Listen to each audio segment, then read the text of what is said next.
अस्सलाम वालेकुम। Kaif 8 audit and insurance हम जी पढ़ रहे हैं आइज़ा 701 की ऑडिट मैटर्स। कल हमने वो थोड़ा स्टार्ट किया था तो हमने ये कहा कि की ऑडिट मैटर्स से मुराद ऐसे मैटर्स हैं जो कि ऑडिटर की नज़र में करंट ईयर की फाइनेंशियल स्टेटमेंट्स में इम्पोर्टेंट थे। ऑडिटर को ये लगता है कि यार ये यूज़र्स की अंडरस्टैंडिंग ऑफ ऑडिट के लिए उनको बताना बड़ा ज़रूरी है। उसमें हमने कहा 3S 3S बेसिकली इसे हम कहते हैं। 3S की बेसिस पर हमने देखना होता है, मतलब कि या तो वो उसमें significant risk of material misstatement हो सकता है, या सिग्निफिकेंट जजमेंट इन्वॉल्व हो सकती है, या सिग्निफिकेंट इवेंट और ट्रांजैक्शन हो सकती है अमाउंट वाइज भी, या वैसे भी कोई बड़ा इवेंट हुआ है, कोई बड़ी ट्रांजैक्शन हुई है ड्यूरिंग द ईयर, तो ये चीज़ें हो सकती हैं। अब इसका ये हरगिज़ मतलब नहीं है कि हर बड़ा इवेंट, हर बड़ी ट्रांजैक्शन जो है वो आपने कह देना है कि भाई कैम है, की ऑडिट मैटर है, या जजमेंट में आपने देखते रहना है।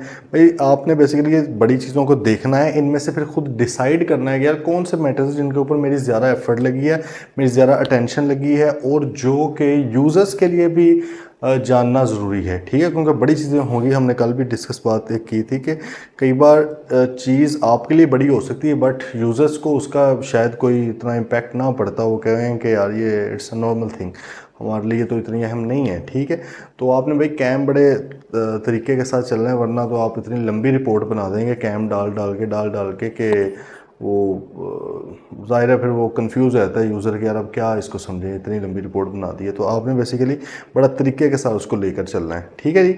अच्छा, फिर हमने ये भी बात की हुई जो कि बड़ी अंडरस्टूड बात है कि दोषा विद गवर्नेंस के साथ जो मैटर्स पहले से डिस्कस किए होते हैं उन्हीं में से आता है। तो जाहिर है भाई हर मैटर हमने दोषा विद गवर्नेंस के साथ डिस्कस करना है पहले। इसका मैंने आपको बेसिक कॉन्सेप्ट बता दिया कि हमने आइज़ा 210 के अकॉर्डिंगली इंगेजमेंट लेटर के अंदर उनको एक अनमोडिफाइड रिपोर्ट का फॉर्मेट दिया होता है ऑलरेडी। तो भाई जाहिर है कि पहले भी तो हमने एक रिपोर्ट का फॉर्मेट दिया ही हुआ है ना कि सर इस तरह की रिपोर्ट आएगी, वो भी तो कम्युनिकेट किया हुआ है।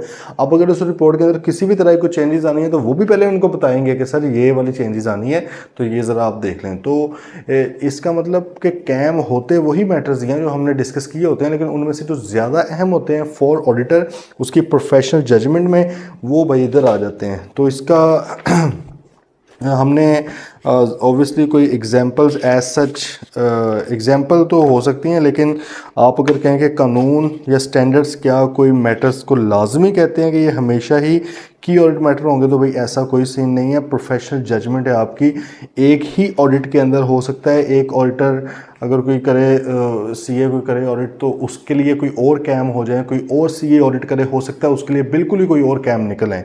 हर बंदे के लिए अलग हो सकते हैं क्योंकि it's based on the professional judgement only, professional judgement के ऊपर बेस करता है।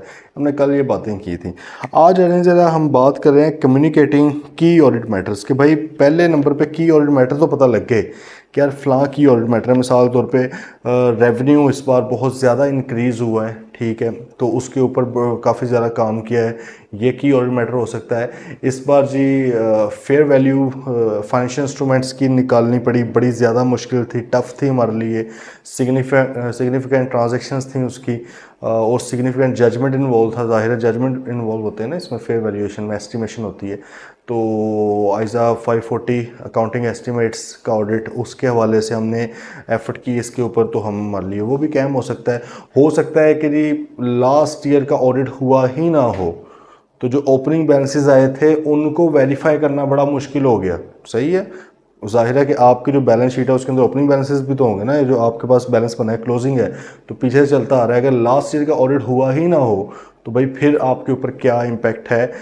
एक तो ऑडिट रिपोर्ट के ऊपर इम्पैक्ट, वो आपके खैर है ही सिलेबस में, आइज़ा 710 होता है कंपैरेटिव फाइनेंशियल स्टेटमेंट्स या कॉरेस्पॉन्डिंग फिगर्स का। वो जब आप और बड़े हो जाएंगे CFAP 6 में इंशाल्लाह आप पढ़िएगा। तो ये भाई बात है कि ये भी हो सकता है कि ओपनिंग बैलेंसेस वेरीफाइड नहीं थे, उनको आपने वेरीफाई किया ज़्यादा एफर्ट करके, ऑब्वियसली ये भी एक आपका कैम हो सकता है। ठीक है, अब हमने एक बात की थी कि कैम के अंदर नेगेटिव चीज़ें भी आ जाएंगी, आसान अल्फाज में आपकी क्वालिफिकेशन एडवर्स वगैरह भी आ सकते हैं, या फिर आपका जो है कोई सिंपल मैटर है जो कि इनमें नहीं फॉल करता, वो भी आ सकता है। अच्छा, आपने एक बात का ख्याल रखना है, ये वैसे चलो 705 पढ़ने के बाद ये समझ ज़्यादा चीज़ की आ जाएगी, ठीक है। अभी तक हमें थोड़ा सा आइडिया तो है ना कि ये जो क्वालिफ़िकेशंस हैं ये आपकी एक तो 705 के अंडर बताई जाती हैं। ये दोबारा मैं थोड़ा सा ना इसको रिपीट कर देता हूँ।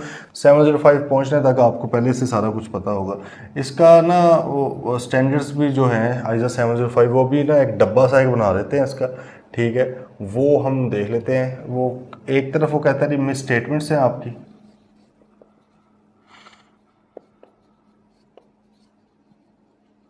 और एक तरफ है स्कोप लिमिटेशन, ठीक है। मटीरियल परवेजिव, ये बस याद रखने के लिए, अदरवाइज कॉन्सेप्ट आप लोगों को पता है इसका, काफ़ी बार हमने चीज़ डिस्कस कर ली है। भाई अगर मटीरियल में स्टेटमेंट हो तो 705 कहता है कि भाई उसके ऊपर आप देंगे क्वालिफाइड ओपिनियन। क्या देंगे भाई? Qualified opinion. अच्छा, और अगर परवेजिव हो, परवेजिव आगे टर्म को डिटेल में पढ़ लेंगे। परवेजिव से मुराद ये होता है कि जिसका इफेक्ट, एक ऐसी मिसस्टेटमेंट जिसका इफेक्ट एक हेड तक ना रहे फाइनेंशियल स्टेटमेंट्स का, मतलब सिर्फ रिसीवेबल की मिसस्टेटमेंट नहीं है बल्कि उसकी वजह से रेवेन्यू भी बहुत ज़्यादा डिस्टर्ब हो गया, स्टॉक भी बड़ा ज़्यादा डिस्टर्ब हो गया, ठीक है।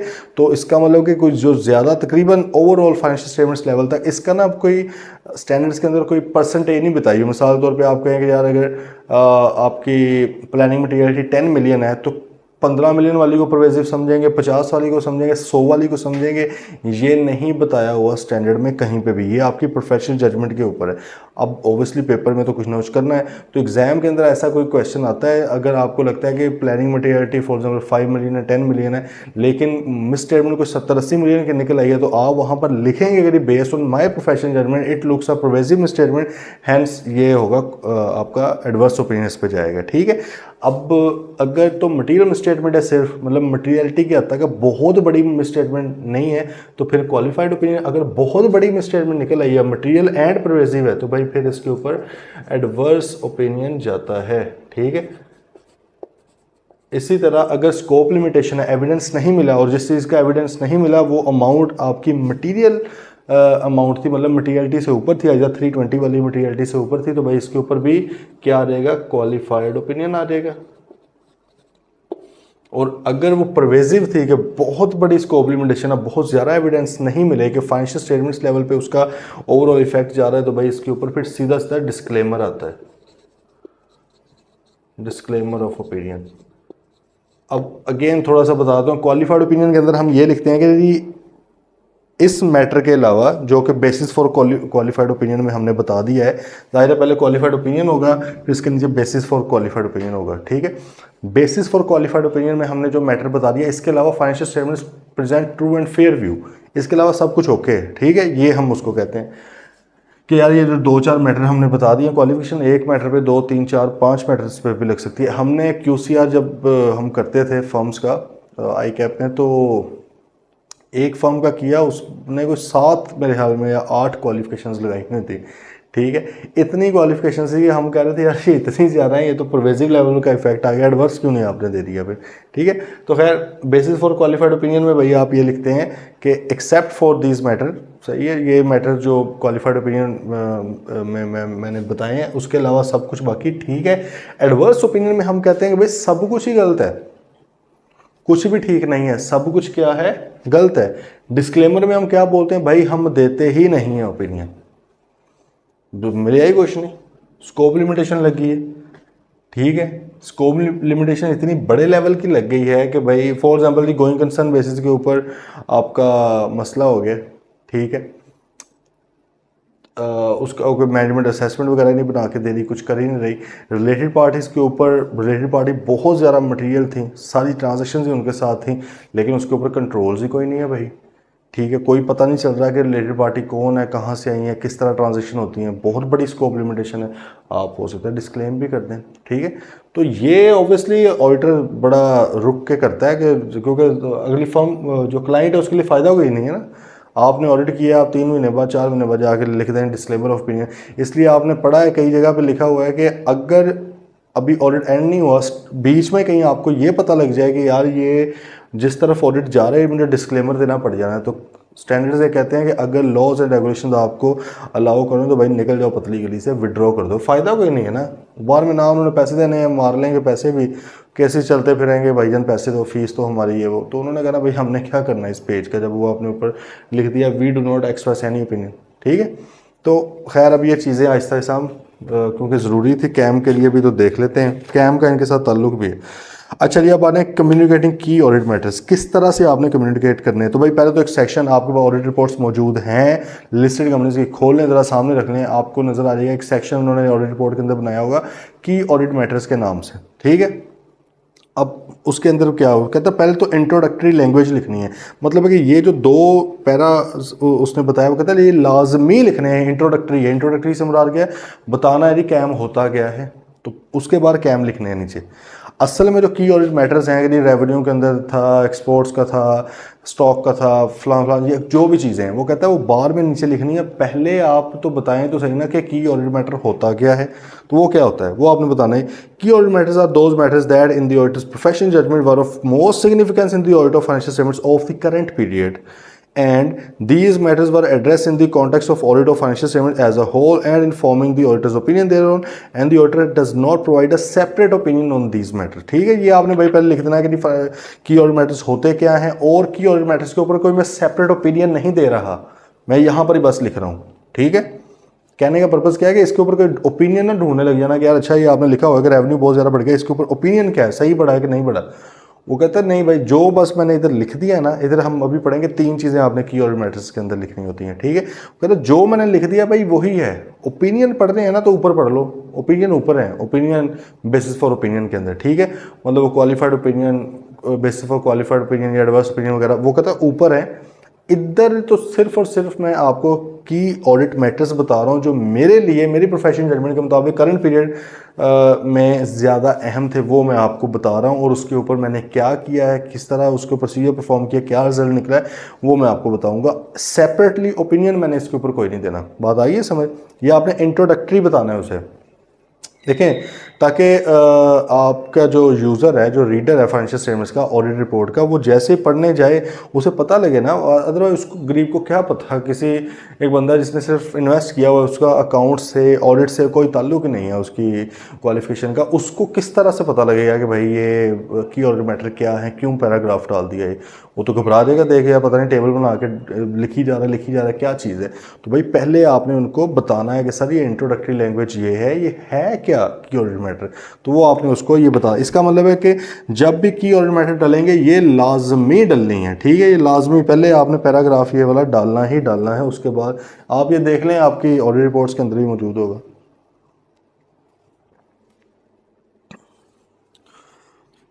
अब आगे बात आ गई, नो की ऑडिट मैटर्स टू कम्युनिकेट। कहता है कि जी अगर तो भाई कोई की ऑडिट मैटर है ही नहीं, मतलब मिला ही नहीं है आपको, ये जो हमने कल भी बात की थी, आइजा 701 कहता है कि भाईजान लिस्टेड कंपनीज के लिए मैंडेटरी है की ऑडिट मैटर डालना, कोई ना कोई होगा। लिस्टेड कंपनियां, इतनी बड़ी कंपनी है, कोई तो भाई मामला होगा ना जिसके ऊपर आपको सिग्निफिकेंट अटेंशन, सिग्निफिकेंट एफर्ट देनी पड़ी। कोई सिग्निफिकेंट जजमेंट वाला नहीं मिला, कोई सिग्निफिकेंट रिस्क मटेरियल स्टेटमेंट वाला नहीं मिला, कोई सिग्निफिकेंट इवेंट और ट्रांजेक्शन नहीं मिली, कैसे पॉसिबल है, how is that even possible. तो वो भाई ये कहता है कि आपने लाजमी करना है। लेकिन फिर वो अगली बात करता है कि अगर आप बिल्कुल ही बेशर्म हो जाए कि भाई नहीं मुझे मिला ही कोई नहीं है की ऑडिट मैटर, कहता फिर भी आपने क्या करना है, आपने पैराग्राफ लाजमी डालना है ये वाला, ठीक है, पैराग्राफ आपने लाजमी डालना है। ये बातें थोड़ी याद रखने वाली भी हैं कि भाई कब क्या करना है, तो ये इसके लिए बेहतर है कि प्रैक्टिस करें। जैसे आप ज़्यादा लिखेंगे, ठीक है, तो ये आपका ज़ाहिर है क्लियर होता जाएगा मामला।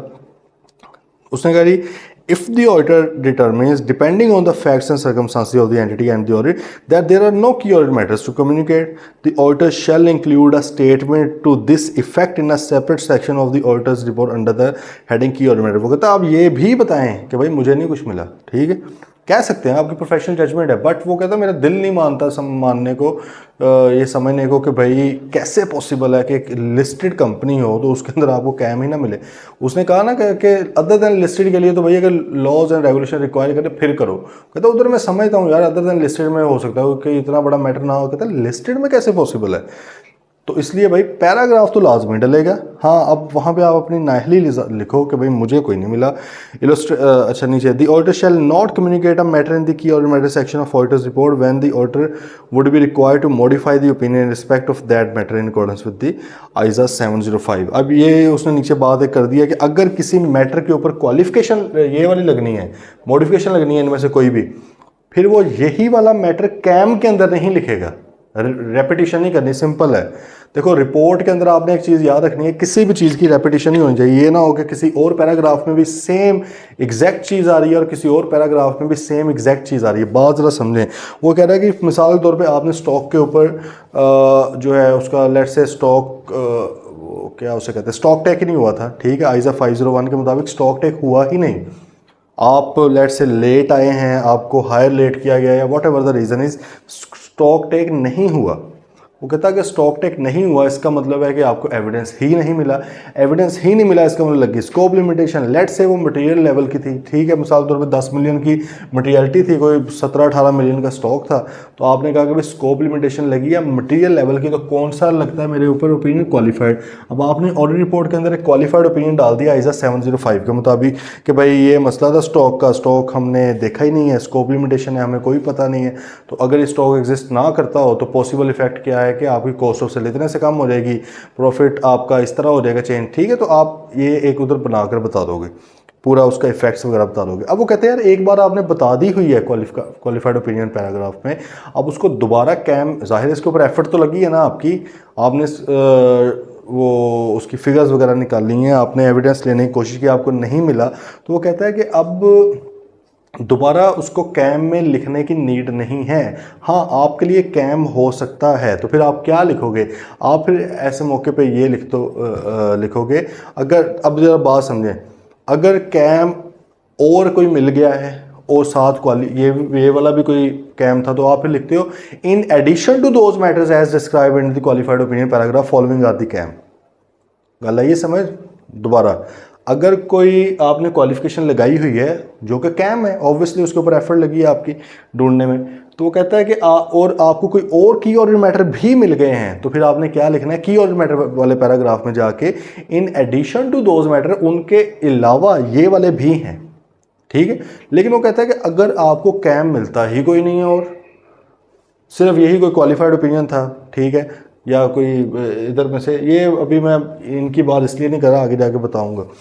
अच्छा, फिलहाल क्वालिफाइड पर है। वो कहता है अगर कोई क्वालिफाइड ओपिनियन था, इसके अलावा कोई की और मैटर आपको मिला ही नहीं है, तो फिर भाई आप क्या लिखोगे, except for those matter describe in qualified opinion paragraph there are no other key audit matters. इस तरह आप लिखते हो। गल है ये समझ। अभी तक हमने 3 सिनेरियोज फिर यहाँ पर डिस्कस कर लिए हैं। पहला सिनेरियो क्या है, there are key audit matters. पहला सिनेरियो हो गया, की और मैटर है, और आगे लिख देते हैं विद, बल्कि इस तरह, बट अनमोडिफाइड ओपिनियन। ओपिनियन हमारा मॉडिफाइड है, अनमोडिफाइड है, लेकिन हमें कैम मिल गया, तो हम भाई क्या लिखेंगे, की और मैटर सेक्शन हेडिंग देंगे, इंट्रोडक्टरी लैंग्वेज पहले बताएंगे कि क्या होता है सारा कुछ। अनमोडिफाइड ओपिनियन है, मतलब है कि कोई मसला नहीं है इस तरह का, तो सिंपल हमने कैम लिख देने हैं भाई। नीचे 2, 3, 4 जितने भी हमारे टेबल एक बना के वो हम देख लेते हैं किस तरह लिखने हैं, वो हमने लिख देने हैं, ठीक है। दूसरा scenario, there are KAM but modified opinion, लेकिन भाई मॉडिफाइड ओपिनियन है, मतलब और कैम भी निकल आए हैं लेकिन ओपिनियन भी मॉडिफाइड है। तो हम यहाँ पर फिर क्या करते हैं, मतलब वो इंट्रोडक्टरी लैंग्वेज पहले आ जाएगी सारी, सही है, उसके बाद नीचे टेबल जब स्टार्ट होगा तो वहाँ पर उससे पहले हम क्या लिखेंगे, इन एडिशन टू मैटर्स, ये मैं ब्रीफ सा लिख रहा हूँ, as described in basis for opinion paragraph. ये नीचे वाले भी भाई कैम ही हैं। बात आ रही है समझ या नहीं, मेरे ख्याल में लॉजिकल सी बात है ना। मॉडिफाइड ओपिनियन था, वो कहता मॉडिफाइड वाले भी कैम होते ही होते हैं, ज़ाहिर है उसके ऊपर एफर्ट लगी है भाई आपकी उन मैटर्स के ऊपर। तो और अगर इसके अलावा कैम कोई और भी मिल गया है, हो सकता कोई और ना मिला हो, अगर कोई और भी मिल गया तो फिर आप क्या लिखोगे, आप लिखोगे भाईजान in addition to those matters as describe in basis for opinion paragraph the following are KAM. ठीक है, आप इस तरह लिख दोगे। अच्छा, फिर एक और सिनेरियो हो सकता है, there is no KAM but and it is unmodified opinion. वो कहता है ये ओपिनियन मेरा अनमोडिफाइड है लेकिन और कोई कैम नहीं मिला, ये बिल्कुल नाहली वाली सूरत हाल है। तो इस केस में आपने सिंपल पहले वही कैम लिख के इंट्रोडक्टरी लैंग्वेज डालनी है। इंट्रोडक्टरी लैंग्वेज जो लाजमी है वो डाल के नीचे आपने क्या लिख देना है कि देयर आर नो की ऑडिट मैटर्स। सही है, वो आपने सिंपल लिखना है कि भाई कोई key audit matter as per professional judgement of auditor हमें नहीं मिला। तो आपने सिंपल ये लिखना है, आपने कोई इन एडिशन कोई एक्सेप्ट वगैरह कुछ इस तरह का करने की नीड नहीं है। क्योंकि देखो इन एडिशन तो तब होगा ना अगर ऊपर कोई चीज़ होगी, ऊपर भी खाली है, ओपिनियन में कोई ऐसा मॉडिफिकेशन लगी नहीं है। इधर भी आपको इन एडिशन करने की नीड कोई नहीं है। इधर हम ये कहते हैं कि यार उधर वो वाले plus in addition to that ये वाले भी कैम है। अच्छा, फिर अब चौथी सिचुएशन एक बन सकती है, there is no KAM but modified opinion, लेकिन ओपिनियन मॉडिफाइड है। तो अब बताएं क्या इंग्लिश होगी इसकी। हम लिखेंगे भाईजान एक्सेप्ट फॉर, यहाँ पे हमने इन एडिशन क्यों लिखा, क्योंकि कैम है। हम कह रहे हैं यार वो भी प्लस ये वाले भी कैम है, यहाँ पर और कोई कैम है ही नहीं। तो हम कहते हैं except for those matters there is no KAM. ठीक है जी, गल आई है समझे नहीं, बेसिक इंग्लिश है। ठीक है, तो हम इस तरह करके उसको कंक्लूड करेंगे। अच्छा, अब भी तो आगे और भी एक दो सिनेरियोज आएंगे, उनको भी देख लेते हैं। आने देना इलस्ट्रेशन, उसने एग्जांपल एक बना के दी है। कहता है कि अगर तो ये मतलब एग्जांपल किसकी दी है, ये 705 वाले मामले की। वो कहता है कि अगर कोई मॉडिफिकेशन लगी हो तो फिर हमने इधर क्या करना है। वो कहता है कि except for the matter described in the basis for qualified या एडवर्स ओपिनियन सेक्शन और material uncertainty related to going concern. Material uncertainty का पैराग्राफ भी डल सकता है ना। अब वो मॉडिफाइड ओपिनियन तो नहीं है but that is the modification in the audit report. Material uncertainty ISA 570। ठीक है, अगर क्योंकि उसके ऊपर पहुंचने में भी तो आपको एफर्ट ही लगी है ना कि आपने मटेरियल अनसर्टेनिटी ढूंढ ली है। तो कहता है वो भी अगर है तो उसके साथ भी कैम आ सकता है इसी तरह ही। ठीक है ये।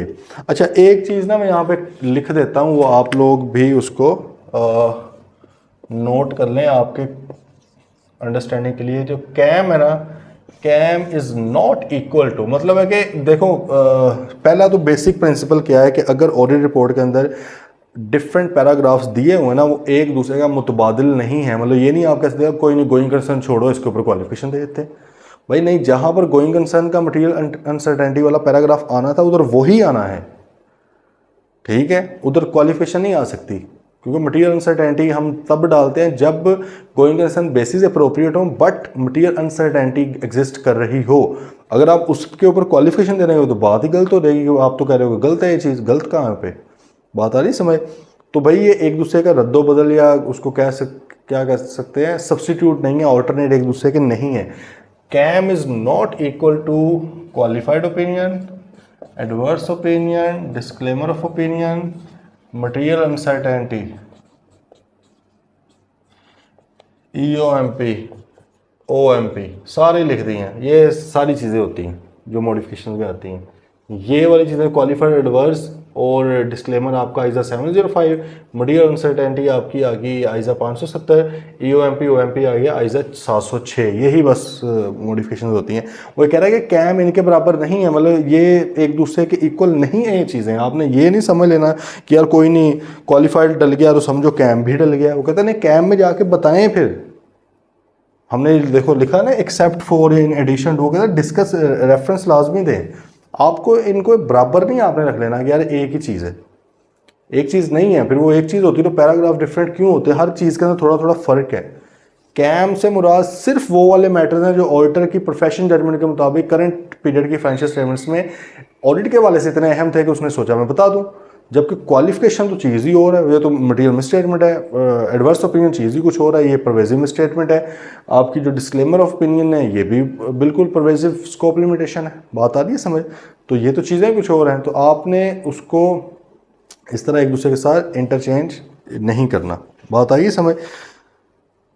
तो भाई वो कहता है कि अगर कोई और मैटर ना मिले लेकिन मॉडिफिकेशन लगी हो तो फिर आप क्या लिख दोगे, except for those matter describe in the qualified opinion paragraph और एडवर्स ओपिनियन पैराग्राफ और material uncertainty there are no other key और मैटर। अच्छा, अब यहाँ पर एक मज़े वाली बात देखें, उसने डिस्क्लेमर नहीं लिखा हुआ, ये आगे जाके हम देखते हैं क्यों नहीं लिखा। पढ़ें ज़रा, बाकी चीज़ें भी तो लिख रहा था, और डिस्क्लेमर भी नहीं लिख देना चाहिए था उसको। उसने क्या लिखा, accept for the matter describe in the basis for qualified और एडवर्स सेक्शन और मटेरियल अनसर्टेनिटी, उसने डिस्क्लेमर की बात नहीं की। ठीक है, तो ये करते हैं अभी डिस्कस। ज़रा फिलहाल खुद सोचें, डिस्क्लेमर का अभी तक मैंने आपको मतलब क्या समझाया हुआ, we do not express any opinion, मतलब बेड़ा ही गर्क हो गया आपका क्लाइंट का। सही है, बिल्कुल ही फारिग है क्लाइंट,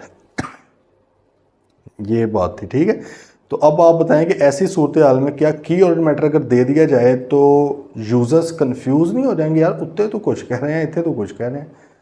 बेशक की और मैटर में हम ये लिखते हैं कि भाई हम इसके ऊपर सेपरेट ओपिनियन नहीं दे रहे, जो लिख दिया यही है, लेकिन जब आप की और मैटर बनाते हो, अभी हम आगे रीड करेंगे, तो वहाँ पर आप बता रहे होते कि भाई मैंने ये प्रोसीजर परफॉर्म किया, ये रिजल्ट निकला। वो कहेंगे जब रिजल्ट निकल जो आया, मतलब है कि एविडेंस मिल जो गया, तो भाई फिर इधर क्यों कह रहा है कि हमें एविडेंस ही नहीं मिला तो इसकी वजह से हम डिस्क्लेम कर रहे हैं, कॉन्ट्राडिक्शन आ जाएगी। इसलिए वो कहते हैं कि जब डिस्क्लेमर डला हो तो तब कैम नहीं डलने फिर।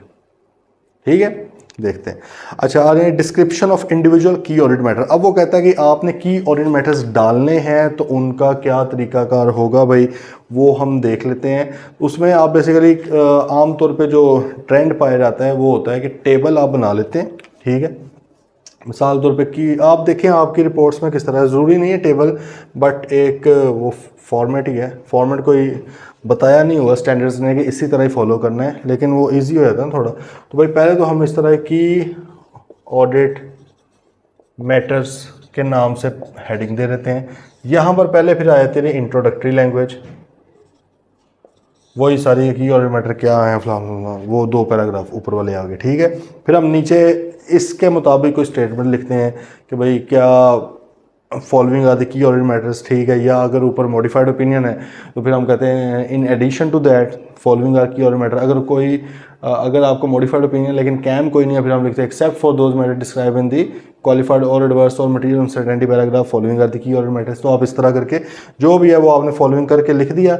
अब यहाँ पर टेबल में आपका आ जाता है, ये इधर सीरियल नंबर आ जाती है, एक से ज़्यादा भी हो सकते हैं ना, 1 2 जितने भी हैं। यहाँ पर आपकी की ऑडिट मैटर मेन उसकी हेडिंग आ जाती है कि क्या की ऑडिट मैटर है, इंक्रीज इन रेवेन्यू। ठीक है, या difficulty in finding fair value of financial instrument, ये आप लिख सकते हैं। स्टॉक वैल्यूएशन आप लिख सकते हैं। ठीक है, एनआरवी टेस्टिंग लिख सकते हैं। मतलब जो भी आपका की ऑडिट मैटर है वो आपने यहाँ पे लिखा, और यहाँ पर फिर 2 चीज़ें आपकी आ जाती हैं, हाउ वी एड्रेस देम, हमने किस तरह एड्रेस किया इसको, मतलब इसके ऊपर क्या प्रोसीजर परफॉर्म किए। ठीक है, और इसका कंक्लूजन हमारा क्या निकला, रिजल्ट क्या निकला है इसका, ये जो प्रोसीजर परफॉर्म किया इनका रिजल्ट क्या निकला है। ठीक है, अब जरा बात दोबारा गौर से समझें। यहाँ पर पहले नंबर पे तो मॉडिफिकेशन वाले तो आ ही नहीं रहे, वो तो हमने कहा जी हम ऊपर बताए हैं। तो यहाँ पर बेसिकली हम बता रहे हैं कि ये कि जो की ऑडिट मैटर है हमें क्यों की ऑडिट मैटर लगा है। ठीक है, ये है क्यों, और हमने इसको एड्रेस कैसे, हम स्पेसिफिकली सिर्फ उस मैटर के ऊपर बात कर रहे हैं, बाकी ओवरऑल फाइनेंशियल स्टेटमेंट्स के ऊपर बात नहीं कर रहे। बाकी पूरी ऑडिट रिपोर्ट के अंदर पूरी फाइनेंशियल स्टेटमेंट्स पे बात हो रही होती है, इसमें स्पेसिफिक मैटर्स के ऊपर स्पेसिफिक बात हो रही होती है। यार ये स्टॉक का मसला था वैल्यूएशन का, इसके ऊपर हमें क्या लगा, क्यों अहम लगा हमें, हमने किस तरह एड्रेस किया और हमारा कंक्लूजन क्या निकला, ये अभी हम देख लेते हैं। ठीक है, तो आ रहे हैं जरा डिस्क्रिप्शन ऑफ ईच की ऑडिट मैटर इन दी की audit matter section of audit report शैल। भाई क्या हर की ऑडिट मैटर 1 2 3 4 5 जितने भी हैं क्या क्या होगा। पहले तो वो कहता है include a reference to related disclosure if in the financial statement. पहले तो कहता है जब आपने की ऑडिट मैटर लिखना है तो उसका रेफरेंस दो। फॉर एग्जाम्पल आप कह सकते हैं कि the during the audit of the financial statements for the year ended 30 June 2024 we found stock valuation as a key audit matter as disclosed in note whatever note number 15.1 of the financial statements. ठीक है, हम ये कह सकते हैं भाई उसके अंदर हमें ये लगा है कि ये की ऑडिट मैटर। अब क्यों लगा है वो भी आगे बताना। State that why the matter was considered to be one of most significant, और लिखो जी क्यों आपको लगा है। तो भाई लिखने का सिंपल सा तरीका है, 3 ही चीज़ें हैं, उनमें से आपने एक चीज़ चूज़ कर लेनी है। या तो वो सिग्निफिकेंट रिस्क मटेरियल स्टेटमेंट होगा उसके अंदर, अच्छा तुक्का नहीं लगा के कर देना पेपर के अंदर, ऑब्वियसली वो सिनेरियो के अंदर आपको नज़र आ रहा होगा। ठीक है, तो उसमें से कोई आपने बेसिस उठा लेनी है। या तो आप कहोगे कि जी हमने इसको की ऑडिट मैटर इसलिए चूज़ किया है क्योंकि there is a risk material statement in stock valuation या एनआरवी टेस्टिंग। ठीक है, या आप दूसरा कह सकते हो कि भाई there is significant judgment involve in estimates of net realisable value of the stocks, ये भी आप लिख सकते हो। या फिर एक वही थर्ड, अगर इवेंट और ट्रांजेक्शन बहुत बड़ी सिग्निफिकेंट थी तो वो आप लिख सकते हो। तो आपने बेसिकली सर बताना भी है कि भाई why is it a key audit matter. आप जरा अपनी ऑडिट रिपोर्ट्स के अंदर देखें, ये ढूंढे जरा चीज़ें आपको मिल रही हैं की ऑडिट मैटर के अंदर। अच्छा, अब इसको हेडिंग्स के साथ नहीं यार किसी ने बताना होता है यार वाई सिग्निफिकेंट, वाई फलां, वो एक पैराग्राफ में लिखते हैं, उसमें बेसिकली प्रिंसिपल ये है कि आपने इस तरह की बातें बतानी है। ठीक है, अच्छा दोबारा आ जाए जरा, पहले नंबर पे वो कहते हैं कैम बताएं उसका डिस्क्लोजर अगर फाइनेंशियल स्टेटमेंट्स में मौजूद हो सकता है ना कि फाइनेंशियल स्टेटमेंट्स में मौजूद ही ना हो। मिसाल के तौर पे आप ये कह रहे हो कि जी ओपनिंग बैलेंसेस सही तरह ओपनिंग जो थे लास्ट ईयर की फाइनेंशियल स्टेटमेंट्स वर अनऑडिटेड। ठीक है, इसकी वजह से भाई ओपनिंग बैलेंसेस को वेरीफाई करना उसके ऊपर सिग्निफिकेंट हमारी एफर्ट लगी है। ठीक है, और क्योंकि ये सिग्निफिकेंट बैलेंसेस थे, रिस्क और मटेरियल स्टेटमेंट बहुत ज़्यादा था इसके अंदर, तो मान लिया की ऑडिट मैटर है। अब देखें ना, ओपनिंग बैलेंस के ऊपर ये वाला डिस्क्लोजर तो नहीं ना उन्होंने दिया होगा फाइनेंशियल स्टेटमेंट में कि भाई हमारी अनऑडिटेड थी पिछली, वो तो नहीं दी होंगी, वो तो ऑडिट रिपोर्ट के अंदर आता है। बात आ रही है समझ? तो इसलिए हो सकता है कि जो मैटर आप डिस्कस कर रहे हैं वो फाइनेंशियल स्टेटमेंट्स के साथ उसके अंदर डिस्क्लोजर उसका हो, और हो सकता है कि डिस्क्लोजर ना भी हो। ठीक है, तो आपने उसी हवाले से फिर उसको अगर डिस्क्लोजर है तो उसका रेफरेंस दे देना है, ताकि उसमें डिटेल में लिखा होगा ना। आपने ज़ाहिर ऑडिट रिपोर्ट के अंदर बहुत डिटेल में तो नहीं चीज़ें बतानी होती, तो अगर किसी ने ज़्यादा डिटेल में देखना है तो वो जाके फाइनेंशियल स्टेटमेंट्स देख ले। अच्छा, फिर वो कहता है कि क्यों वो सिग्निफिकेंट था आपके लिए। देन वो कहते हैं specify how the matter was addressed, आपने किस तरह से एड्रेस किया। कहता है ब्रीफ ओवरव्यू दें प्रोसीजर्स का, ऑडिट प्रोसीजर्स वही 7 प्रोसीजर्स में से, या जो स्पेसिफाइड प्रोसीजर बेसिकली जो आपने प्रोसीजर पढ़े हुए हैं ना उसमें से आपने बता देना है कि हमने ये चीज़ की है। ठीक है, indication of outcome of audit procedure, उसकी इंडिकेशन बताएं कि भाई क्या रिजल्ट निकला, क्या आपके वो जो थे फॉर एग्जाम्पल आपने एनआरवी टेस्टिंग किया तो क्या वो परफॉर्म होगी, वैल्यूएशन उसकी ठीक थी। अगर आप कहेंगे मैंने फेयर वैल्यू देखी है शेयर्स की या इन्वेस्टमेंट की, फाइनेंशियल इंस्ट्रूमेंट्स वगैरह की, तो क्या वो ठीक थी। ये आपने बेसिकली आउटकम की इंडिकेशन दे देनी है, थोड़ा बता देना है। ये नहीं उधर बताना कि मेरा ओपिनियन ये है कि ये सब कुछ सही है। आपने कहना कि भाई as a result of these audit procedures we found that the stock was carried out at correct value, सही है, at lower of cost NRV, इस तरह आप लिख दो। And key observation with respect to the matter, और इसके अलावा वो कहता है कोई की ऑब्जर्वेशन है, कोई आपको उसके अंदर कोई मसला ऐसा कोई नजर आया। मिसाल तौर पे आप कह सकते हैं कि during the verification of stock we found that some of the stock were was आप कह लेंगे स्लो मूविंग, सही है, स्लो मूविंग था भाई। कुछ स्टॉक था आपका वो रिपेयर्ड था, ठीक है, या कुछ स्टॉक था आपका डैमेज था, आप वो इस तरह की ऑब्जर्वेशंस भी मेंशन कर सकते हैं। ठीक है जी। द डिस्क्रिप्शन में also make reference to the principal considerations that led the auditor in the circumstances of the auditor to determine the matter to be one of the most significant, सही है। वो कहता है कि आप ये भी लिख सकते हैं कि क्यों मुझे ये अहम लगी है चीज़, वही कि भाई यूज़र्स की अंडरस्टैंडिंग के लिए बड़ी अहम हो सकती है, और क्योंकि इस तरह की इंडस्ट्री के अंदर फलां चीज़ें अहम होती हैं। आप थोड़ी लंबी चौड़ी कहानी भी लिख सकते हो, लेकिन खैर जो लाजमी चीज़ें हैं, लाजमी चीज़ें क्या है कि भाई आपने टेबल बना के पहले तो सीरियल नंबर वगैरह दे देने, उनको कैम आपने लिखना है।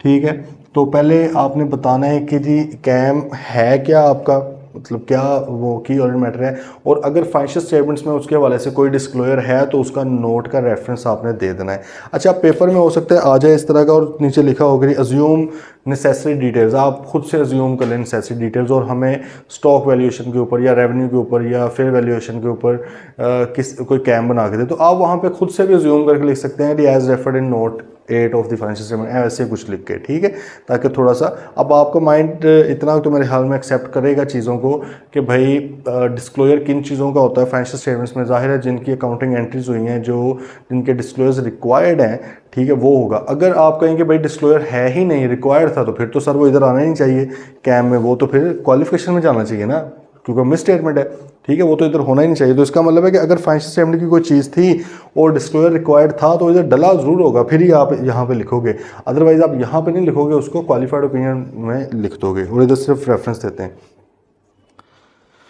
ओके जी, आ जाए ज़रा। अब वो कहते हैं interaction of KAM with other elements of audit report. ये वाली बात, कैम का और दूसरे एलिमेंट्स का क्या ताल्लुक है, ये वाली बात भी, ठीक है, ये ज़रा देख लेते हैं। कहता मसला तो तब आता है ना जब कैम भी हो और कोई दूसरा जो मैटर है वो भी मतलब इतना बड़ा हो गया, वो भी कैम है, फिर क्या करना है। कहता नहीं कि अगर तो क्वालिफाइड ओपिनियन है, डला हुआ है, या material uncertainty related to going concern डली हुई है फाइनेंशियल स्टेटमेंट्स में, ऑडिट रिपोर्ट के अंदर, फिर क्या करना है। Qualified opinion and material uncertainty related to going concern are by nature key audit matter. वो कहता है उनकी नेचर ही की ऑडिट मैटर वाली है। मेरा नहीं ख्याल इस पर कुछ ज़्यादा हमें सोचने की अब ज़रूरत है, काफ़ी बात हो गई है भाई। क्वालिफिकेशन तक पहुँचे ही एफर्ट करके हैं, वो सिग्निफिकेंट चीज़ थी, सिग्निफिकेंट रिस्क मटेरियल स्टेटमेंट था उसके अंदर, या जजमेंट का सिग्निफिकेंस थी, कोई ना कोई मसला था जिसकी बेस पर वो इतनी बड़ी थी कि क्वालिफिकेशन लग गई। और मटेरियल अनसर्टेनिटी तो भाई ऑब्वियसली जजमेंट है, ये भी अभी अनसर्टन चीज़ है, पता नहीं होनी है कि नहीं होनी, लेकिन अहम एक चीज़ है, उसके ऊपर ज़्यादा आपने एफर्ट भी लगाई है, फिर आप पहुँचे हैं इस पर। तो भाई ये कहता है बाय डिफ़ॉल्ट ही ये चीज़ें क्या है, की ऑडिट मैटर हैं। लेकिन जब इनका अलग पैराग्राफ मौजूद जो है तो उनको फिर इधर लिखने की नीड नहीं है, उनको अपने रेलिवेंट पैराग्राफ में लिखो। सिंपल प्रिंसिपल आपने भाई रखना है याद, ठीक है। ये आप समझ लें कि ऑडिट रिपोर्ट को समझने का एक बेसिक नुस्खा है कि भाई जिस चीज़ का पैराग्राफ दिया हुआ है ना अलग से, उस चीज़ को कहीं और नहीं डालना आपने, वरना वो मकसद फोत हो गया ना पैराग्राफ देने का, ठीक है। अच्छा, वो कहते हैं therefore these matters shall not be describe in the key audit matters rather the auditor. अब वो कहता है इसको आप नहीं लिखोगे, रादर आप क्या लिख दोगे, report on these matters in accordance with applicable ISA, बल्कि इनको अपने वाले से मटीरियल अनसर्टेनिटी है तो आइजा 570 के मुताबिक रिपोर्ट करो, अगर क्वालिफिकेशन है तो आइजा 705 के मुताबिक रिपोर्ट करो। इंक्लूड, लेकिन आपका जो है की ऑडिट मैटर वाला, उसमें include a reference to the basis for qualified opinion और the material uncertainty in the key audit matter. किस तरह से, ये वाला आप लिख दोगे कि भाई in addition to those matter as describing the basis for qualified opinion और material uncertainty related to going concern section we have determined the matters described below are the key audit matters to be communicated in our audit report. तो गल आई है, समझिए, कोई नहीं आई, basic सी बात है। वो कह रहा है कि भाई मटीरियल अनसर्टेनिटी या क्वालिफाइड ओपिनियन इटसेल्फ वो इतने की ऑडिट मैटर्स हैं, हमें अंडरस्टैंडिंग है इस चीज़ की, लेकिन क्योंकि उनका अलग से सेक्शन मौजूद है रिपोर्ट में, उन चीज़ों को उन्हीं के सेक्शन में बताया जाए। हाँ, जब आप की ऑडिट मैटर लिखने लगेंगे और आपके पास मज़ीद भी कोई की ऑडिट मैटर हैं तो आप ये लिख दोगे कि भाईजान in addition to those matter describe in the qualified और material uncertainty related to going concern paragraph following are the key audit matters as per the professional judgement of the auditor. ठीक है, ये आपने मेंशन कर देना है। और अगली बात वही कि अगर भाई क्वालिफाइड या मटेरियल अनसर्टेनिटी तो लगी हुई है बट उसके अलावा कोई भी कैम नहीं है तो सर वो तो कैम है ही, इसलिए हम लिखते हैं एक्सेप्ट फॉर दोज मैटर्स, मतलब उनके अलावा नहीं है। एक्सेप्ट फॉर का मतलब क्या है कि यार वो कैम है बल उनके अलावा कुछ नहीं है। इन एडिशन का मतलब क्या है, यार वो भी कैम ही हैं जो अपनी जगह पे पड़े हुए हैं, उनके अलावा ये हैं। सही है, नहीं तो ना सही। आगे आ जाए। अब ऊपर उसने दो चीज़ों का बताया था। उसने कहा था भाईजान कि अगर तो क्वालिफाइड ओपिनियन है, मतलब इधर से इसलिए अभी तक बना हुआ था, ये टिक हो गई हैं, प्लस एक वो मटेरियल अनसर्टेनिटी आपकी ये टिक हो गई, ठीक है, क्योंकि ये नेगेटिव चीज़ें हो जाती हैं ना, ये भी नेगेटिव है। मटेरियल अनसर्टेनिटी बेसिकली कोई ओपिनियन तो नहीं है बट ऑब्वियसली एक नेगेटिव सी चीज़ है ना कि भाई कोई मटेरियल अनसर्टेनिटी एग्जिस्ट कर रही है, डाउट है एंटिटी के कोई कंसर्न होने पे, तो थोड़ा सा है उस हवाले से। अच्छा, अब ये तीन चीज़ें हो गई हैं। अब आ रहे हैं जरा इस चीज़ के ऊपर। कहता है कि अगर आपकी ऑडिट रिपोर्ट के अंदर एडवर्स ओपिनियन डला हुआ है, अगर आपकी ऑडिट रिपोर्ट के अंदर एडवर्स ओपिनियन डला हुआ है तो फिर आपने क्या करना है। अरे ज़रा एडवर्स ओपिनियन का मैंने आपको क्या बताया हुआ कि भाई सारा कुछ ही गलत है, ठीक है, कुछ भी ठीक नहीं है, ये इसका मतलब है। और डिस्क्लेमर का मतलब क्या था कि हम ओपिनियन ही नहीं दे रहे, दोनों जो में फ़र्क है। उधर हम स्टेट क्या करते हैं, एडवर्स में सब कुछ गलत है। अब आए ज़रा, कहते हैं when the auditor expresses a qualified opinion और adverse opinion, communicating other key order matters would still be relevant to enhancing intended users understanding of audit. हो सकता है कि अभी भी जो इंटेंडेड यूज़र्स हैं उनकी अंडरस्टैंडिंग के लिए की ऑडिट मैटर डालना लाजमी हो, ज़रूरी हो उसकी जजमेंट के मुताबिक। देयरफॉर नीचे वाली बाई रिक्वायरमेंट्स को आपने देखना है कौन सी। However as an adverse opinion,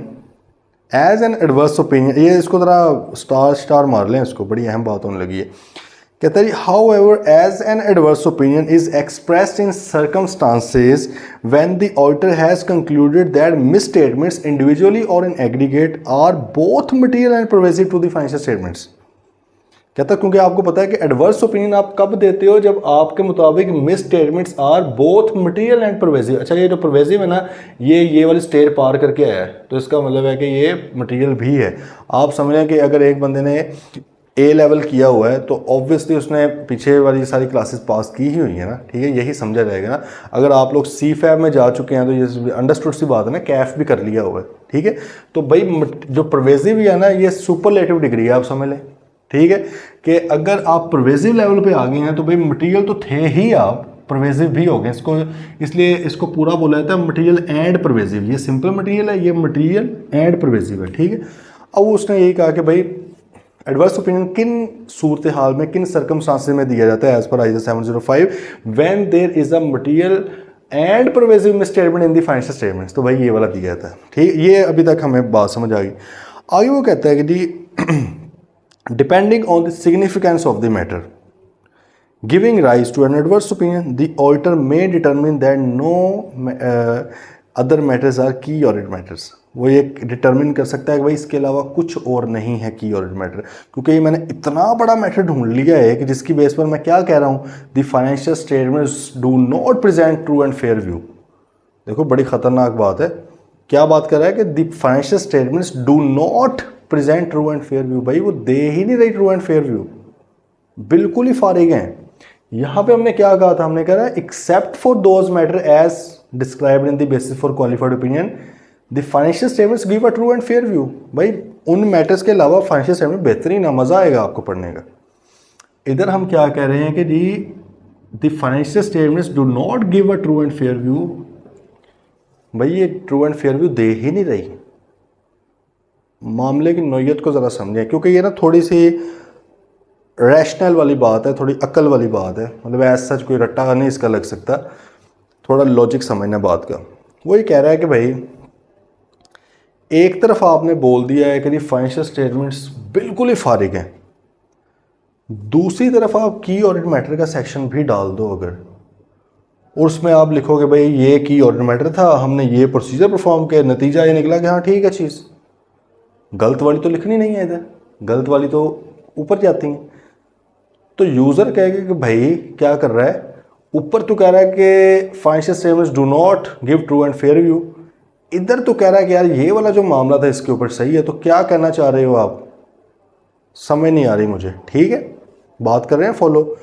user confuse हो जाएगा, क्योंकि यहाँ पर आपको पता है कि यूज़र्स तो पहले ही एक्सपेक्टेशन गैप रख रहे हैं, हमने पढ़ा है ना कुछ लेक्चर्स पहले ही।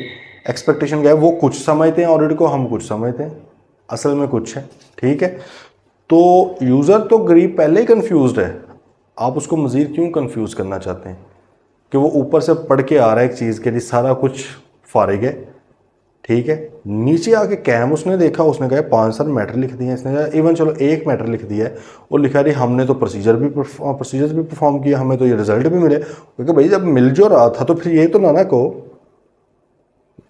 बात फॉलो कर रहे हैं, वो यूज़र के माइंड में ये तो आएगा ना यार, फिर कम से कम इसके ऊपर तो ना एडवांस दो, ये तो सही है। अब उसको गरीब को क्या पता कि हमने अपनी जजमेंट के मुताबिक परवेजिव फैक्ट देख लिया कि फॉर एग्जाम्पल ज़्यादातर चीज़ें गलत हैं तो हमने दे दिया, 100% तो गलत नहीं है, बट हमने उन्हीं बेस पर कह दिया कि पूरी की पूरी फाइनेंशियल स्टेटमेंट से फारिग हैं। एक्स्ट्रापोलेट किया ना हमने, मतलब कि उसको थोड़ा अपने प्रोजेक्शन करके हमने कह दिया कि सारी फारिग हैं। अब इसका लिटरल मीनिंग तो ये नहीं ना कि 100% ही चीज़ ख़राब है, बट ज़ाहिर है जब हमने देखो, जब हम अनमोडिफाइड ओपिनियन के अंदर भी ओपिनियन देते हैं कि जी financial statements present true and fair view as per our opinion, हम ये देते हैं ना, तो उसका ये मतलब लिटरल मीनिंग ये तो नहीं ना होता कि 100% ही चीज़ें सही हैं, बट पढ़ने से आम बंदे को तो यही लगता है ना कि यार फाइनेंशियल स्टेटमेंट्स ठीक है। इधर भी जब हमने ये एडवर्स में कहना है कि भाई फाइनेंशियल स्टेटमेंट्स फारिग हैं, लिटरल मीनिंग ये नहीं है कि 100% ही फारिग हैं, लेकिन पढ़ने वाले को तो यही लगना है ना कि भाई सारी फारिग हैं। वो अब पढ़ने वाला कहेगा इधर भाई तू कह रहा है कि सारी फारिग हैं, इधर तू कोई की और मैटर भी डाली जा रहा है और कह रहा है हमने ये भी किया और ये रिजल्ट भी निकले हैं, तो क्या बात है, बात आई है समझ।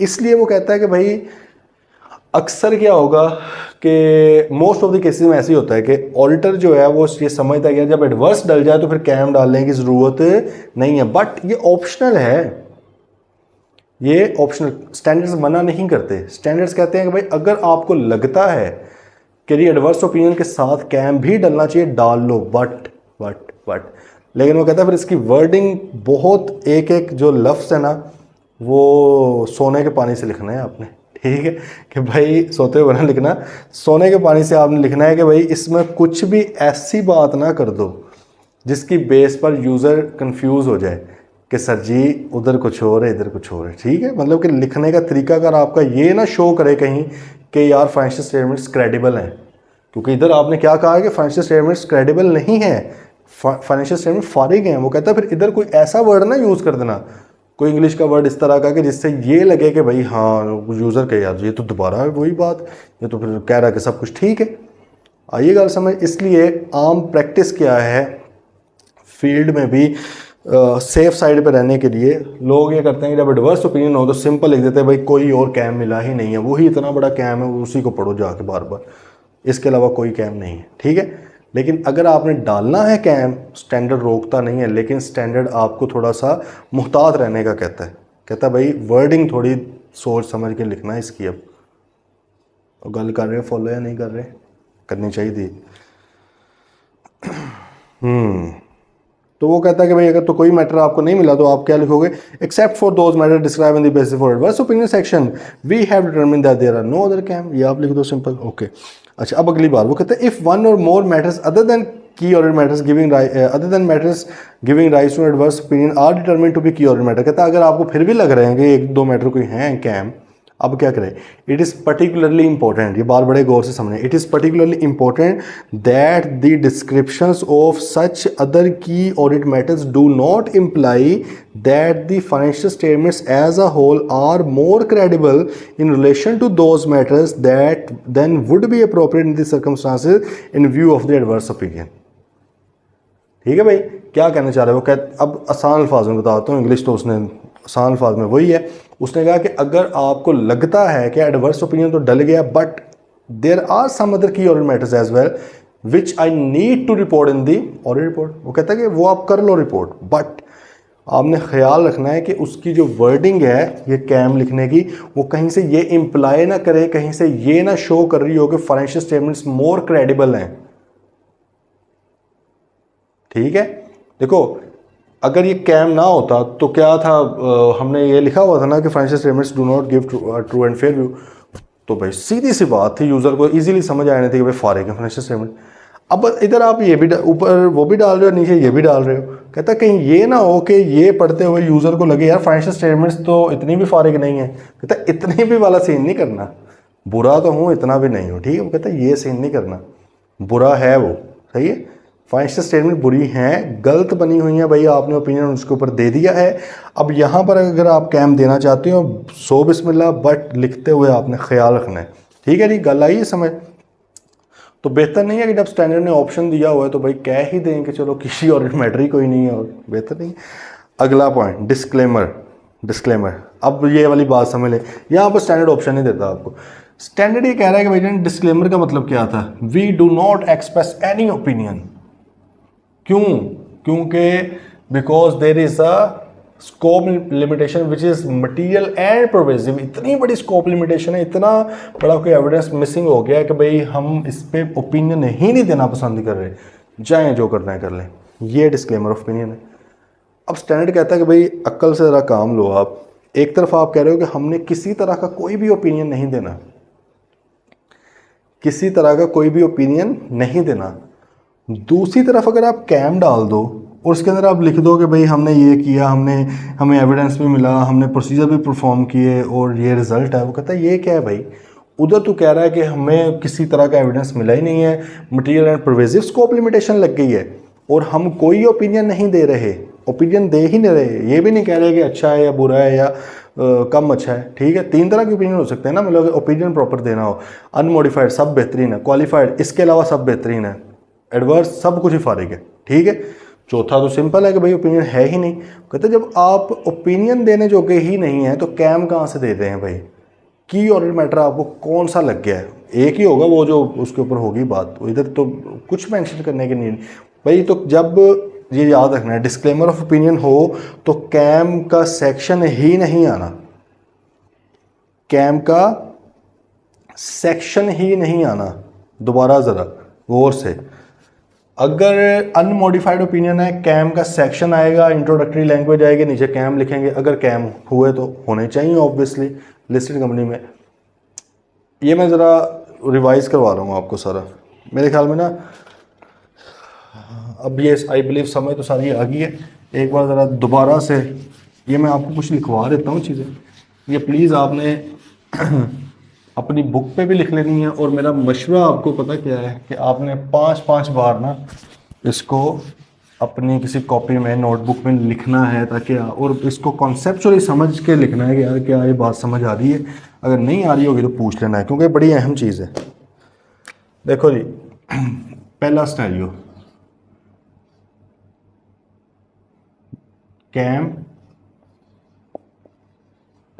अनमोडिफाइड ओपिनियन, तो इसको ऐसे करो, कैम प्लस अनमोडिफाइड ओपिनियन, मतलब है कि भाई सब कुछ ओके। अब क्या करना है, कैम भी है और अनमोडिफाइड ओपिनियन भी है, तो आप क्या सिंपल लिख दोगे इसमें, आप करोगे कि कैम सेक्शन आएगा। कैम सेक्शन से मुराद क्या है भाई? वही कि इंट्रोडक्टरी लैंग्वेज आ गई और नीचे फिर आप फॉलोइंग आदि कैम लिख के एंड कैम डिस्क्रिप्शन वगैरह वो सारी आ गई। ठीक है भाई, मतलब है कि प्रॉपर तरीके से होगा सब कुछ ओके है। ये कैम सेक्शन में लिख दिया, आप मेरे ख्याल में अंडरस्टूड है कि पहले इंट्रोडक्टरी लैंग्वेज लाजमी आएगी, सही है वो, क्योंकि मस्ट पार्ट है वो रिपोर्ट का। वो नहीं लिखेंगे तो यूज़र को भी समझ नहीं आनी और एग्जामिनर को तो आ जानी है समझ, उसने क्रॉस कर देना है। ठीक है, तो भाई एक चीज़ का इसका ख्याल रख लेना है। दूसरी बात ज़रा समझें, दूसरा क्या है जी कि नो कैम, ये इंतहाई नाअहल किस्म का कोई ऑडिटर होगा जिसको लिस्टेड कंपनी के अंदर भी अनमोडिफाइड ओपिनियन के होते हुए कोई कैम नहीं मिल रहा। अगर तो मॉडिफाइड ओपिनियन होता फिर तो कहते हैं ना कि यार चलो वो क्वालिफिकेशन या मटीरियल अनसर्टेनिटी आ गई है, वही काफ़ी है। बट इधर तो अनमोडिफाइड ओपिनियन है लेकिन कैम कोई नहीं मिला, तो भाई फिर भी क्या होगा, कैम का सेक्शन आएगा और डिस्क्रिप्शन क्या आएगी, add KAM description that there is no KAM. ये आपने अपनी नाअहली बतानी है भाई उनको कि कोई कैम नहीं है। ठीक है, ओके भाई। तीसरा, कैम है प्लस ये आपका क्वालिफाइड ओपिनियन है या material uncertainty related to going concern. Okay जी, अब क्या करना है, कैम है साथ ये भी है, तो भाई वही कैम का सेक्शन आएगा, मतलब इंट्रोडक्टरी लैंग्वेज वगैरह आ गई सारी। ठीक है, फिर नीचे जो डिस्क्रिप्शन है उसमें आपने क्या लिखना है, and in addition to, addition का मतलब क्या है भाईजान, ये वाले भी कैम ही हैं। हमने पढ़ा है ना कि qualified opinion and material uncertainty related to going concern are by nature a key audit matter. ये तो भाई बाय नेचर है ही अहम, और हमने कंप्लीट इसको डिटेल में डिस्कस भी किया है कि क्यों है। तो भाई हमने लिखना है यार ये in addition to those, in addition to those as in, ये मैं ब्रीफ करके लिख रहा हूँ, जाहिर है ये आपने लिखना है in addition to those matters as describe in the basis for qualified opinion paragraph, और अगर वो मटेरियल अनसर्टेनिटी वाला हुआ रेलिवेंट तो वो उस पैराग्राफ में एज दो क्या था, दोज एज इन क्वालिफाइड, और ये ठीक है फॉलोइंग आर कैम, ये बोल रहा हूं तो इधर से लिख लेना, ठीक है। अच्छा, अब अगला मामला है कि वो कहता है कोई कैम ही नहीं मिला आपको, लेकिन ये चीज लगी हुई है पहले से। अब क्या किया जाए, वो कहते हैं यार ये तो अगेन वही बात है कि ये तो बाय नेचर की और मैटर है, तो आप क्या करोगे, कैम सेक्शन डालोगे। प्रिंसिपल याद रखना है जो मैंने आपको समझाया है कि भाई प्रिंसिपल ये है कि अगर ऑडिट रिपोर्ट के अंदर अलग से कोई सेक्शन, अगर अलग से कोई पैराग्राफ मौजूद है, एग्जिस्ट कर रहा है, उस चीज़ को कहीं और नहीं लेके जाना। हाँ, आप उसका रेफरेंस जरूर दे सकते हो, हम रेफरेंस दे रहे हैं ना, in addition to those matter, मतलब कि भाई वो वाले पढ़ लो जाके, उसके अलावा ये है, ये रेफरेंस है, बट उसको रिपीट नहीं करना, मकसद फोत हो गया ना, फिर भाई वो उसको क्वालिफाइड ओपिनियन देने का क्या फ़ायदा अगर वही चीज़ सारी कैम में भी आपने एज इट इज़ ही छापनी है। बात आ रही समझ। इसी तरह यहाँ पर भी कैम सेक्शन में आ गया, प्लस एंड आपने क्या करना है, except for those matters as in qualified और फॉलोइंग आर कैम। क्या बोला मतलब इसका कि भाईजान क्वालिफाइड या मटेरियल अनसर्टेनिटी के अंदर जो हमने मैटर लिखे हैं उसके अलावा देर आर नो कैम, सही है, बल्कि यहाँ पे तो ये आएगा देर आर नो की ऑडिट मैटर्स, ये आपने लिखना है यहाँ पे, कोई की ऑडिट मैटर है ही नहीं एक्सेप्ट फॉर, उनके अलावा। उनके अलावा का मतलब क्या है कि सर वो तो की ऑडिट मैटर ही हैं, वो आपको पता है, वो bye nature key audit matter ही होते हैं, बट उनके अलावा कुछ भी नहीं है। इन एडिशन का मतलब क्या था कि यार वो तो हैं ही, उनके अलावा ये भी हैं, और ये गल समझ। अच्छा, फिर एक सिनेरियो आपका क्या हो सकता है भाई, आपका एक सिनेरियो हो गया कि जी नो कैम प्लस आपका एडवर्स ओपिनियन। ये अलग से बस मैं इसलिए लिख रहा हूं क्योंकि ये है तो ट्रीटमेंट इसका यही वाला, ये वाला, ठीक है, लेकिन अलग से इसलिए क्योंकि इसमें एडवर्स है, एडवर्स के लिए नीचे अभी बात भी आ जाएगी। हमने यही सारा कुछ करना है भाई, कैम सेक्शन, ठीक है, एंड यही एक्सेप्ट फॉर, ये सारा कोई और मैटर नहीं है, ठीक है। अच्छा, फिर एक सिचुएशन क्या आ जाएगी आपकी, कैम निकाल लिया भैया आपने फिर भी, लेकिन ओपिनियन एडवर्स दिया हुआ है। एडवर्स ओपिनियन से मुराद क्या था, अगेन ज़रा बता दें, एडवर्स ओपिनियन से मुराद था कि भाई सारा कुछ ही फारिग है, financial statements do not give a true and fair view, बिल्कुल फारिग फाइनेंशियल स्टेटमेंट्स हैं, ठीक है। अब हमें पता है, अगेन वो मैं थोड़ा रिपीट कर दूं यहाँ पे डालने के लिए, कि हमें पता है कि भाई असल में हम एब्सोल्यूट अश्योरेंस नहीं दे रहे होते, बट एक्सपेक्टेशन गैप है, उसको थोड़ा कंसिडर तो करना है ना हमने, एक्सपेक्टेशन गैप है, इसलिए तो हम ऑडिटर रिस्पॉन्सिबिलिटी सारा कुछ कहानियाँ लिख रहे होते हैं बीच में, ताकि उनको शायद तेरे दिल में उतर जाए मेरी बात, कि उसको यूज़र्स को समझ आ जाए कि भाई हम असल में इतने भी फनकार नहीं है जितना आप समझते हो। तो एडवर्स में अब हमने तो कह दिया we do not financial statements do not give a true and fair view, हमने ये कह दिया। अब इसका लिटरल मीनिंग ये थोड़ी है कि भाई 100% ही चीज़ें ख़राब हैं, बट यूज़र यही समझ रहा होगा कि भाई यही मतलब है ना कि आपने ओवरऑल सारा मसाइल ख़राब हैं। वो फिर स्टैंडर्ड ये कहता है कि यार ऐसी सूरत हाल में जब आपने कैम देना है, जो अभी हमने डिटेल में डिस्कस किया, तो उसकी वर्डिंग का बड़ा ख्याल रखना है आपने, वर्डिंग का बड़ा ख्याल रखना है, वर्डिंग आपने बड़ी एहतियात से लिखनी है, उससे कहीं ये इम्प्लाई ना हो रहा हो, कहीं ये शो ना हो रहा हो कि फाइनेंशियल स्टेटमेंट्स क्रेडिबल हैं, जबकि ऊपर आप क्या बता के आए हो कि एडवर्स ओपिनियन में कि भाईजान फारिग है फाइनेंशियल स्टेटमेंट। वो कहता है कहीं कैम पढ़ते हुए ये ना यूज़र को लगने लग जाए कि भाईजान ये क्या मामला है, ठीक है। तो अच्छा, अब यहाँ पे क्या आ जाएगा, कैम सेक्शन एंड वही ये वाला सीन आ जाएगा, in addition to matter in. लेकिन यहाँ पे एक बात आप नोट कर लें, wording of KAM must be very careful, या you should be very careful for wording, यो भी आपने लिखना है, बस मैं आसान उसको करके बता रहा हूँ। बड़ी भाई केयरफुल वर्डिंग आपने यूज़ करनी है, कहीं थोड़ा सा भी ये ना शो हो जाए कि फाइनेंशियल स्टेटमेंट्स क्रेडिबल है, क्योंकि क्रेडिबल नहीं है ब्रो। ठीक है, वो आप ऊपर रिवर्स में बताएं। अच्छा, फिर एक सिनेरियो आपका क्या आ गया, कैम सॉरी डिस्क्लेमर है भाई, कैम का तो तल्लुक ही नहीं होगा, तो ढूंढना ही नहीं है कैम आपने भाई। अगर डिस्क्लेमर आ गया, अब आपके माइंड में होगा सर हो सकता है कैम होगा, तो हैं भी तो फारिग भूल जाओ, ठीक है, 2 चाय पी और भूल जा, ठीक है, वो आपने भाई भूल जाना है। डिस्क्लेमर अब मौजूद है सिर्फ, अब वो कहता है भाई नो कैम सेक्शन, दौड़ जाओ उधर। आप ऊपर कह के आए हो कि भाईजान कोई ओपिनियन ही नहीं दे रहे हम, इतना बेड़ा कर कुआ पड़ा है, कोई एविडेंस ही नहीं मिला, मटेरियल एंड परवेसिव फैक्ट है उसका, स्कोप लिमिटेशन इतनी बड़ी लगी हुई है। कहता भाई इधर किस चीज़ का कैम डालने आगे, इसके ऊपर कैसे एविडेंस मिल गया, इसके ऊपर कैसे प्रोसीजर परफॉर्म कर लिए, यूज़र तो घबरा जाएगा बेचारा। तो भाई नो कैम सेक्शन फारिग, बस कुछ नहीं लिखने की ज़रूरत, कोई रेफरेंस देने की ज़रूरत नहीं है, फारिग रहो, कैम सेक्शन मौजूद ही नहीं है। तो भाई जज साहब ये आपका बेसिकली, या आप इसको थोड़ा सा अपनी खूबसूरत राइटिंग के अंदर लिख लेना, हमारी तो इसी तरह की है भाई, पास कर या बर्दाश्त कर, ठीक है, तो पास ही कर लें यार इंशाल्लाह, ठीक है। आप लोगों ने अब भाई इसको अपने हिसाब से बना लेना है, ठीक है। किसी भी तरह की कोई भी कन्फ्यूजन हो तो वो प्लीज़ आपने पूछ लेनी है, क्योंकि कोई मसला रहना नहीं चाहिए। बड़ा ही इंतहाई मज़ेदार आपका ये स्टैंडर्ड है कैम का। मैं आप लोगों ने लिस्टेड कंपनी की ऑडिट रिपोर्ट्स तो की ही हुई हैं डाउनलोड, सही है, तो उसमें भी आप लोग देखें कि किस तरह इम्पैक्ट है, बिल्कुल ऐसे ही सारी चीज़ें चलनी है।